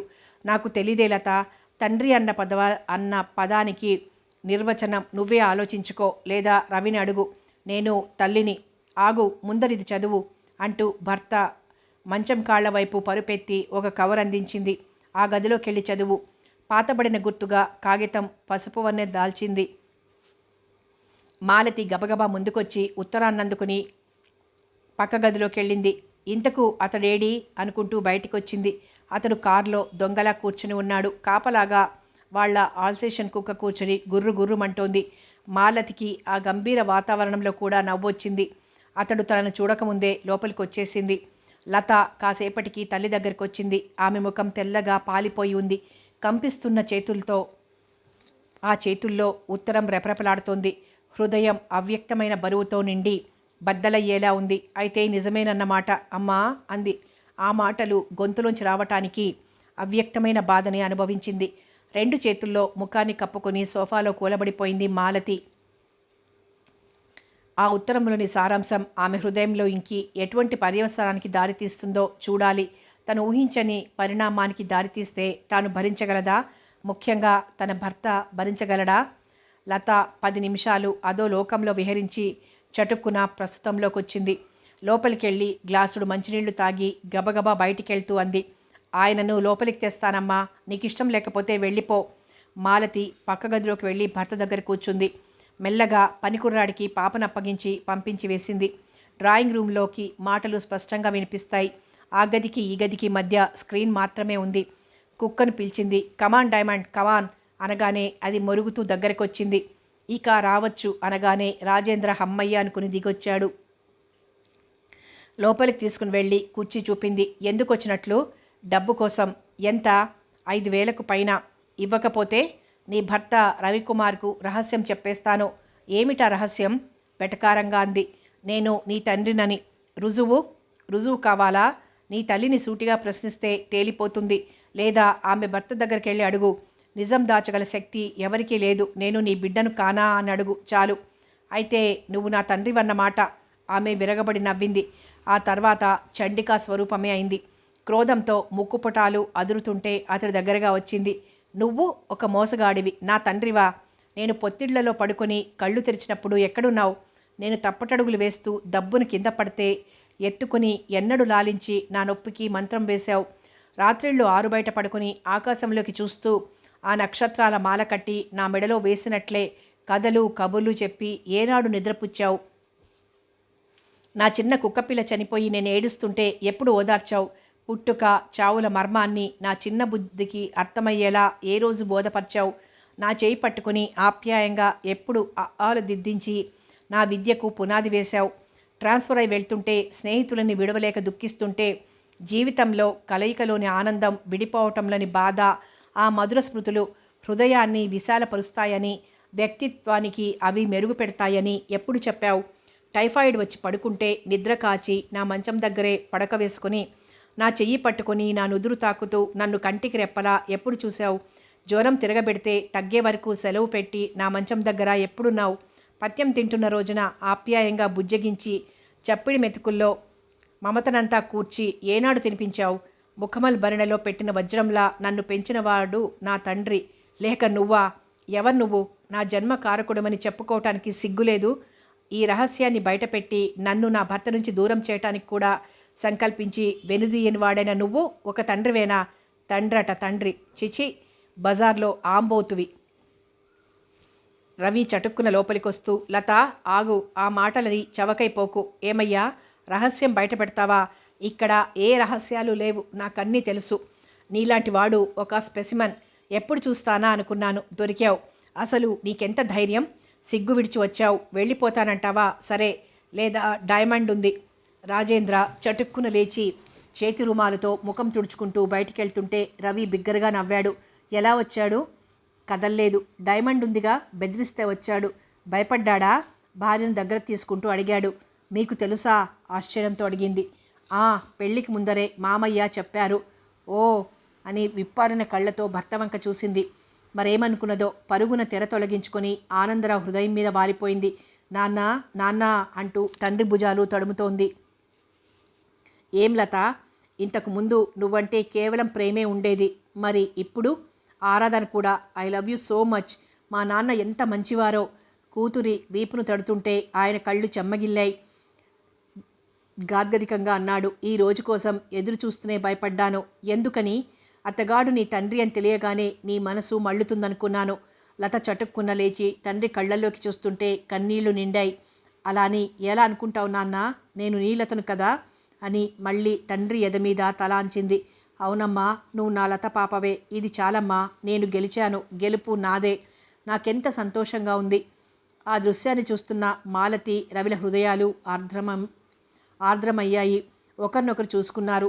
మాలతి అంది, నేను గెలిచాను. గెలుపు నాదేనండి. నేనే గెలిచానమ్మా అంది లత లేవకుండానే. ఆహా, నా గెలుపుతో సాటి ఎవరిది లేదు అంటూ మాలతి చేతిని తన చేతుల్లోకి తీసుకున్నాడు. ముఖం నిండా ఆనందపు వెలుగే. చిరునవ్వు నవ్వుతూ కళ్ళు మూసుకున్నాడు. గదిలో అంతా నిశ్శబ్దం. కొన్ని క్షణాలకు లత చటుక్కున తలెత్తి అంది, రవి, నాన్నగుండె ఆగిపోయింది. మాలతి గాబరాగా ఏవండి అని అరుస్తూ ఏడుస్తుంటే రవి గబగబా వచ్చి గుండె పరీక్ష చేశాడు. ముక్కుపుటాల దగ్గర అద్దం ఉంచాడు. అద్దం మీద ఊపిరిన చిహ్నంగా మసకగా లేదు. అద్దం స్వచ్ఛంగా ఉంది. ఆ హృదయం ఈ ఆనందానికి తట్టుకోలేకపోయింది అన్నాడు రవి బిగ్గరగా. వారి దుఃఖం కట్టలు తెంచుకుంది. హృదయం పగిలిపోతుంటే వెక్కిళ్ల మధ్య అంది, అతడొచ్చి నాన్నను మనకు దూరం చేశాడు. అతడిదే గెలుపు. మనం ఓడిపోయాం. గెలుపెవరిది? నవలిక సమాప్తం. మరో మంచి నవలతో మళ్ళీ కలుద్దాం.